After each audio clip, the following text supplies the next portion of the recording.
Welcome to the Across the Pond Sports Network's WNBA podcast, Across the Pond Liberty. I'm Stacia. And I'm Kirstin. Hi. Well, welcome back to episode 3, everybody. We have 2 games this week, and Liberty went 2-0, and I am happy to say I was wrong. Yeah. Liberty defeated the Sun and the Storm this week. And that Sun game, whoo, what a turnaround that second half. Ooh, yeah. So I started off with the Sun game coming in. I think we kind of spoke last week and we were both kind of unsure as to how the game was gonna go. I think you said you felt it going in Sun's favor, and I think I stuck. Did I stick to my Liberty? I believe you did. I think I did, yeah. Okay. You said And 2-0. Yeah. yeah, and they came out, and boy, was that an amazing game to watch. The first half was quite, back and forth. There was no particular signs of any team taking particularly large leads. But then we come into the second half, and the Liberty just stepped up their defense. They like Connecticut Sun were frazzled. They started off, it was kind of back and forth, and they ended up taking kind of, not the best selection of shots. Liberty just really on their steals. I mean, Stewart, for a start, she got 6 steals in that game, which is tying her career high Yep. for steals. They caused 14 turnovers for the Sun in total, and yeah, it was just a super super physical game. And I'm sure me and Stacia were talking about this before, but Stewie's eye, she got a big black eye in that game, super physical. And yeah, it was a really really great game to watch.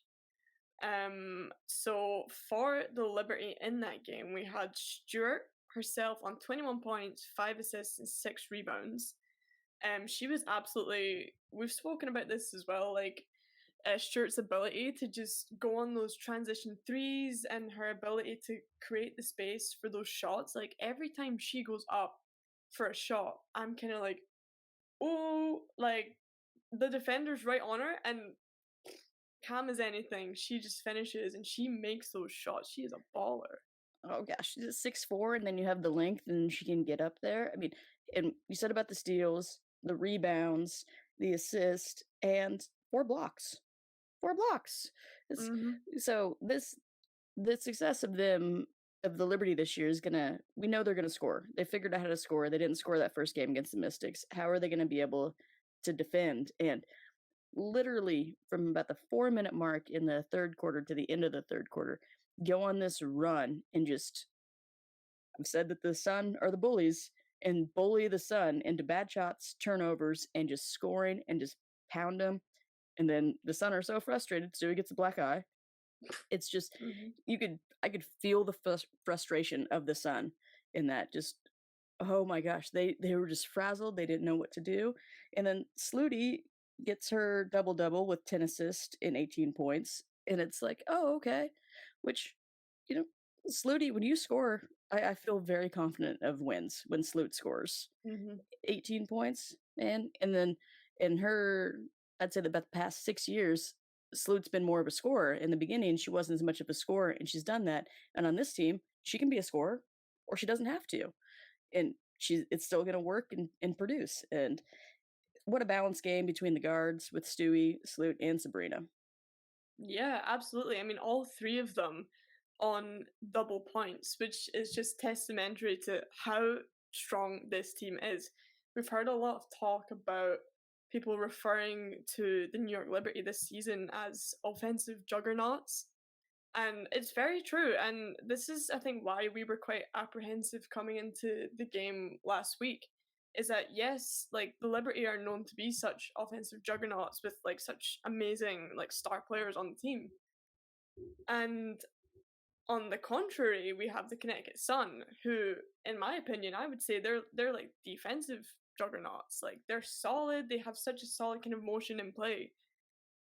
So it was that kind of apprehension of coming in of like, like how is this gonna work? How is our kind of very offensive heavy team gonna fare against such a strong defensive team? But they really, really knocked it out of the park. They had that 21-9 point run in the third quarter and a further 13-5 point run in the fourth. Like they absolutely smashed them. Um, and yeah, I think as well a very important point we have to talk about though is we had Jonquil Jones coming back playing against her old team in the Connecticut Sun. And I'll have to be honest with you, I was a little bit disappointed, and I feel that Jonquil herself, you could kind of see as well, she seemed to be very disappointed during that game. We talked about, the Sun were very frustrated and frazzled with the Liberty's defense, but looking at Jonquil playing, I know she's recovering from her foot injury, but she just didn't quite seem with it that game. She seemed a little bit out of whack. Um, Evidently got very frustrated. She got fouled out after a very tactical move, I must say, from Natisha Heidemann um, towards the end of the game. And you just really, really felt for her because, again, you have those expectations coming in to play against your old team and you want to perform and you want to show them just how well you're doing at this new place. And I just couldn't help but feel a bit like I empathized with Jonquil's kind of disappointment in that game and her frustration at the Connecticut Sun and their defense in those first quarters. Yeah. And you mentioned her foot injury. She's still on limited minutes, but yeah, she was. It was just frustrating for her, and you could see her over on the bench just being like. And Yeah. the Jones on Jones battle, there were a couple of times I'm like, who's gonna win? How many times has this happened on practice? At practice with John Quell and Bree Jones, and also John Quell requested the trade, so that Mhm. also so the Sun were like, we're gonna go, Yeah. and so that I mean, the Sun ultimately, John Quell has to be happy because her team came out victorious, but the Sun have to be happy with making someone a little frustrated that used to be their teammate. Um, so, speaking of teammates, former teammates, second game of the week was last night. We're recording this on Wednesday. I know it's not coming out till Friday. Stewie made her return to Seattle. Sue Bird's in the front row. She has Jewel as her teammate, former coach, and warm reception for her. And also, in my mind, I know it's Stewie returning to the Storm, but also Sabrina played at Oregon. It's about 3 hours away from Seattle. And then Sloot is from just outside of Seattle. So it's like a big return for so many people to go to the Pacific Northwest and Sloot and Sabrina and Stewie. And, you know, warm reception. And I thought it was going to be a blowout.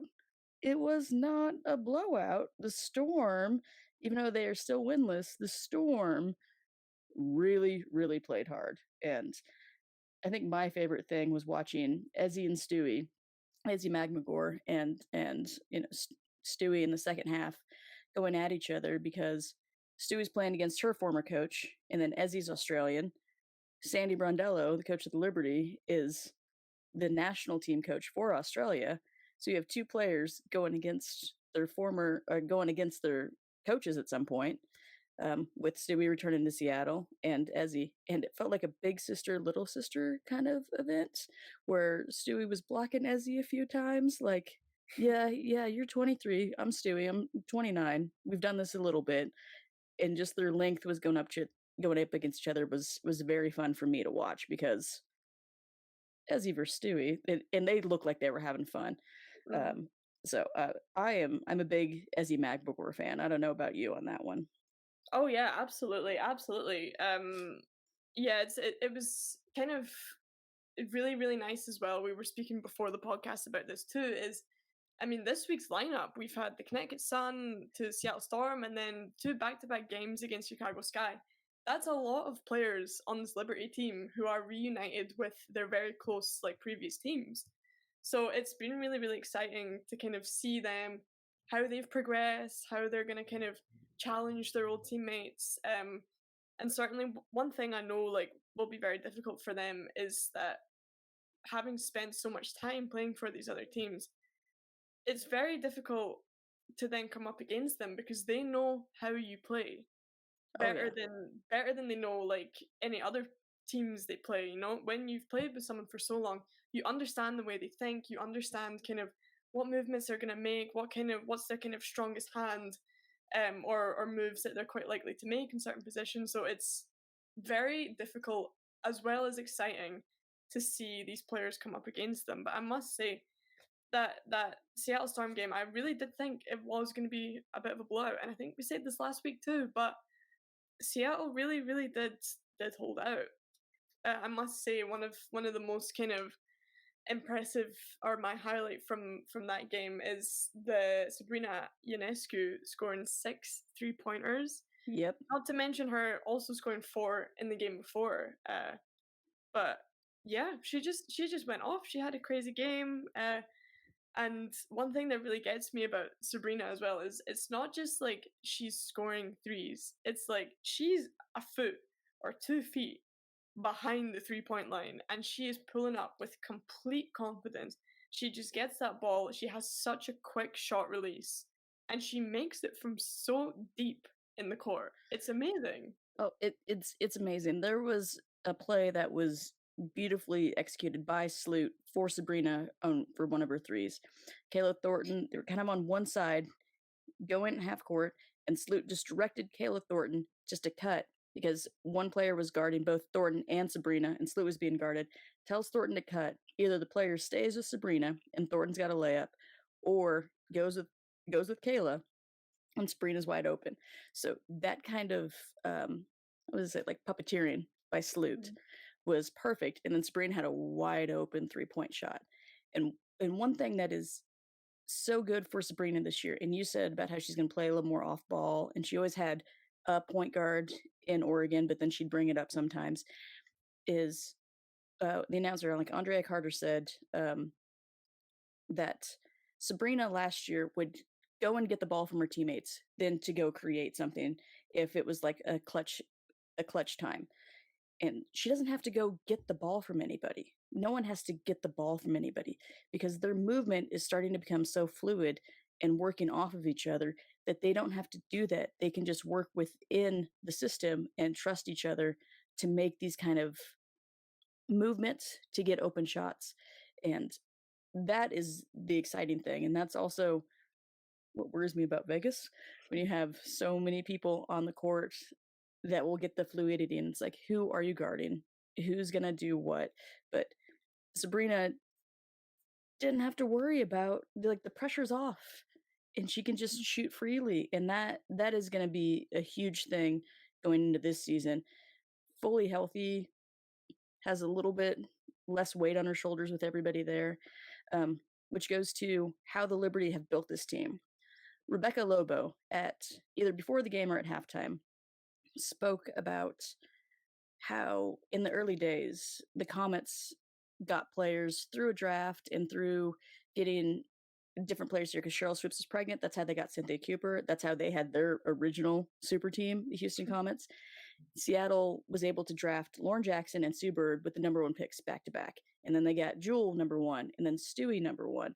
So that's how they built their franchise for championships. Same thing, Minnesota. They're bad. They get the good picks. We're starting to see it with the Fever because they're starting to fight a lot more. Same thing with the Aces. 3 number one picks. Hey, they're a championship team. But the Liberty did it differently because the new CBA with free agency. And so it's a different era for the Liberty getting all these players. Yeah, absolutely. I also had watched, I don't know if you've seen it, but the New York Liberty have their own YouTube channel. They post like game highlights, game whatever, but they're doing a series called Liberty Unlocked. So I watched that today and it's kind of like behind the scenes of their training camp. They've only got one episode out just now. Behind the scenes of the training camp and the signing of these players during the free agency. And one thing that Sloot said about this particular free agency was that um Liberty, just as a franchise themselves, have developed their franchise in such a way that makes it so attractive to other players. Like, of course, players want to play in big cities like New York or Vegas, wherever, but they, in particular, Sloot said the way that the franchise is run, the way that the franchise have proven themselves, and the way that they take care of their players in particular is what has really stood out to people in this free agency. And that is why all these players have been so attracted to the Liberty and have wanted to come and have their shot at playing for this team. And of course, it helps as well that you have such a legendary coach like Sandy Brondello. Um, and yeah, and of course that comes with its disadvantages, as we know. Unfortunately, we could only take 11 players on the roster this year because of the kind of salary cap. And they kind of talk a bit more about that. You get a bit of a closer look into like Dee Dee Richards, Nayar Sabali, Sika Kone, like during the training camp. It kind of interviews them, follows them a little bit, and it is really interesting. So I would definitely recommend people to watch it. But it gives quite a nice insight into that like free agency, and the kind of decisions made behind there. So yeah, but it is really like this is kind of what I'm hoping like the start of a new era of the WNBA. I mean, we have so many things changing in the league. Hopefully, maybe some expansion coming up, and the kind of broadening of the free agency and the abilities within the free agency market are really, particularly this season, have created a very exciting league. Well, and you mentioned all the things that they're talking about how they treat their players, and we know that Vegas has an immaculate facility now, and that is huge because it's not just who you get to play with; it's how you're going to feel when you're there. And going on the Liberty, they play at Barclays. That's a great arena. Mhm. From when in I think 20 literally I think 7 years ago, they went to Westchester County Center, which is used for high school sports competitions, and that was in the Unfinished Business documentary, Mm. and it was like a leaky roof, and these are the best players in the world, Olympians, and this is how they're treated? It was kind of a joke, and these types of things just would not happen if it was men. It wouldn't happen, and the Liberty had good numbers for attendance, and they're just like, we're just going to brush you aside. We don't care about you. And so the investment in them being in Barclays and then getting a coach and then all these players and making it just so delicious is a word that's coming to Yeah, mind to go to New York. It, and then it raises the bar for everybody else. And they were just in Seattle. I think Seattle's ownership group bought the Storm for 10 million and is now valued at over 151 million. They don't have a men's team. There's no pro team in Seattle, and I believe the announcer said that they sold more season tickets this year than they did last year, and Sue and Stu weren't there. So I believe that's what was wow. said because, like, hey, they're excited. We're still gonna do this. You have the Climate Pledge Arena, which I've been told haven't been there, is a gorgeous arena, and it's for them. Um, Yeah. and who knows if Seattle will get an NBA team back, but the fact that Seattle has survived and thrived without a men's team for years just shows that women can make money if you actually give them money to have a superior product. And those kind of things just make me so hopeful for the future of the league. Yeah, absolutely. And also to kind of, sidetrack from the Liberty still, but we had recently like the WNBA Canada game where they kind of spoke or hinted at the fact they were looking into expansion, looking into different places to move teams to, Toronto being one of the candidates. And it just is, like we said, the kind of investment, both financially but also just like the time and the way that the league is advertised and the kind of things that they endorse. Every little thing to the way that you treat players, like what Sloot was saying, everything like that is going to build up and just make teams so much more attractive if they just find the kind of just exactly what players are looking for, like what we said, like the coaching, the way that they're treated. There's a lot of financials that come into it, um, but it's looking like there are big plans for the WNBA to come. Yep. So yeah, just new era of basketball, and I'm very excited to see where it goes. Yeah, it's environment and culture. And we talk about super teams, but if the league keeps investing in these women and each team keeps investing in this, it's not just super teams, Aces Liberty. It's super teams, Yeah, everybody, because you will have the experience that you want here. I mean, Atlanta's done that when they got rid of their horrible owner in their protest in the Wubble. So Atlanta's turned it around. I please say that there's a documentary about the dream in the Wubble and then what is turned around in the works. I need that to happen. Um, Yeah. So this is speaking of the league progressing and what they're doing. So progress, we have Pride Month. This is episodes coming out on June 2nd. The W shied away from Pride back in the day, and the Liberty fans were some of the early fans that were always on screen. Uh, and they had the first out player in Sue Wicks in the 90s. And I know that Sue Bird and Diana Taurasi said, "Don't wear that. Wear what you want." And it shifted. And I think one of the ways it shifted where is seeing how the players dress at the draft, where players can be open and free. And that started with BG wearing a suit when she was number one pick. And so I'm thinking about how much this league has changed and puts women on the forefront where who they are is shown. Stewie's wife was featured last night on ESPN, and they've talked about her daughter. We talk about Sloot and Allie Quigley. John Quell just got engaged, so you know, congrats to her and her future wife. So the Liberty are on the forefront, and happy Pride. Yeah, no, and I think this just serves to kind of emphasize the point we were making is that having this kind of very warm and welcoming environment in the league as well and within teams is what makes it so attractive to players. I mean, the WNBA is a community at the end of the day, more so, in my opinion, than the NBA is. I think it is a much smaller league, but everyone just seems on their teams that they can be comfortable.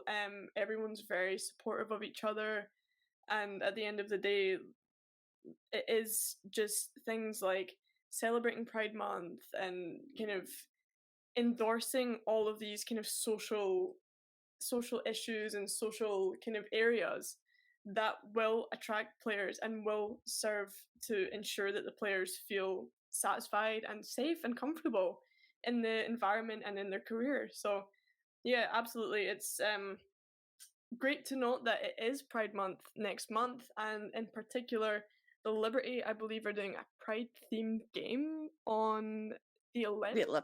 that right? First the Yeah, wings. Yeah, when the next episode drops, we'll give you more info on the Pride game yeah. for the Liberty. But I love how you mentioned social justice. Mhm. That was a point of emphasis in the Wubble, and the W has been at the forefront of social.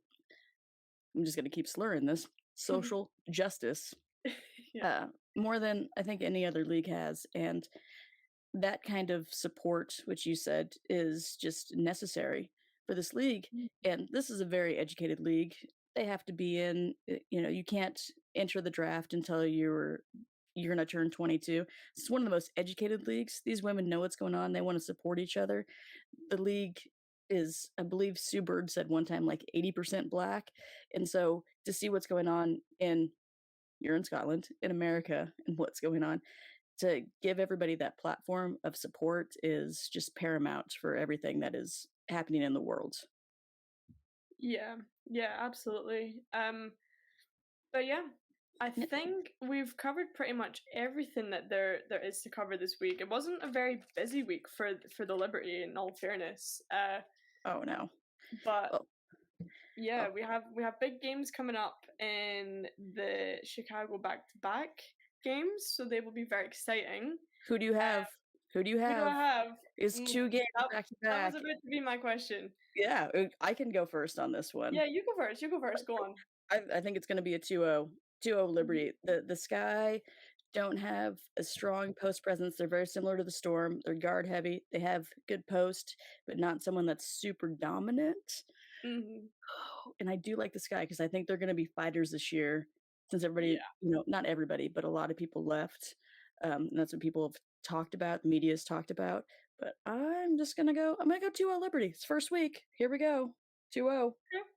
So Ooh. I'm gonna go against that. I completely agree with what you're saying about Sky are very guard heavy, and obviously a Liberty, huge team, great length, amazing shooters as well. But like you said, Chicago are fighters. Chicago are fighters, and I think that we'll have one Liberty game by fairly comfortable win. I'm not gonna say by no means a blowout, comfortable win, but Sky are gonna come back. I think. I think they're gonna come back fighting, and I think it's gonna be 1-1. That's 1-1. my Okay. prediction. So That's we are switching this week where I'm 2-0 and uh-huh. you are 1-1. Okay. Yep. I hope that you are wrong this week. I 'Cause I hope I'm wrong this week as I well. I mean, you talked in the first episode about how you like Courtney Williams and she's the leading rebounder for the Sky. So I think that that is telling right now that Yeah. it's gonna go Lib 2-0. So I'm liking this flip flop. Maybe some week we're gonna get on the same page about how the Yeah. Liberty are gonna win out. But Liberty go 2-0 this week. Victories over the Sun and the Storm. It is June. It is Pride Month. WNBA celebrates that. We've come a long way. And Stacia has 2-0, two wins versus Sky. Kirstin, 1-1. The Sky and their Yeah. fighters are going to do that. Well, we will Yep. see next week who Yeah. is correct on this. I, Yeah. Join I, us yeah, next week. yeah. Well, until then, for Across the Pond Liberty, I'm Stacia. And I'm Kirsten. All right. See you next See week, you next everybody. time.